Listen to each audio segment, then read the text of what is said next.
Ça y est, on commence à y voir plus clair, et c'est un véritable scandale que je vais vous annoncer. Un scandale qui n'est pas encore abordé par nos médias mainstream.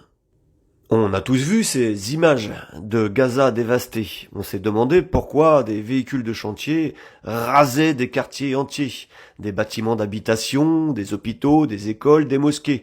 On avait notre petite idée. Cette petite idée qu'on avait tous derrière la tête, c'est cet article de la Tribune qui le confirme, comme de nombreux articles dans la presse israélienne. Partagez un maximum, je vais vous en lire quelques extraits. Les autorités israéliennes ont lancé Gaza 2035, une zone de libre-échange ambitieuse visant à transformer Gaza en un hub industriel et technologique de premier plan. Ce projet a pour objectif de renforcer les liens entre la Méditerranée et le Golfe Persique, tout en offrant une alternative stratégique face à l'influence chinoise en connectant l'Inde à l'Europe. Israël et les États-Unis planchent sur une route qui permettrait aux poids lourds d'aller vers les Émirats arabes unis à travers la Jordanie et l'Arabie saoudite. En parallèle, la normalisation des relations entre ces pays sera couronné par un projet de chemin de fer, à l'étude depuis 2017, reliant le port israélien de Haïfa aux États du Golfe. Les promoteurs de Gaza 2035 espèrent en outre séduire les entreprises de la tech et ambitionnent également que cette zone devienne un centre mondial de la fabrication de véhicules électriques.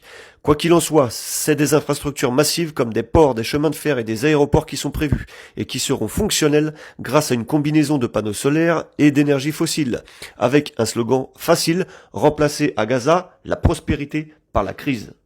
De l'aveu même du Premier ministre israélien, le préalable à Gaza 2035 sera de reconstruire à partir de rien, afin que le développement économique neutralise les racines politiques des multiples crises et guerres régionales. Cette vision de Gaza 2035 et de ses investissements lourds en infrastructures semble très sérieuse et suscite l'adhésion de nombre de nations à travers le monde qui y retrouvent un intérêt commun. La Maison-Blanche y prévoit un corridor commercial et des pipelines à hydrogène embrassant des régions allant depuis l'Inde jusqu'en Grèce au port de Pirée. Il s'agit là pour les Occidentaux de prendre un avantage considérable sur la Chine en établissant de multiples ponts entre l'Inde et l'Europe, d'intensifier les relations entre le Sud global, de renforcer l'Europe et principalement son approvisionnement énergétique vis-à-vis de la Russie, d'autoriser les nations du Golfe à diversifier leurs économies tout en normalisant définitivement, voire en banalisant, la situation entre Israël et les États arabes.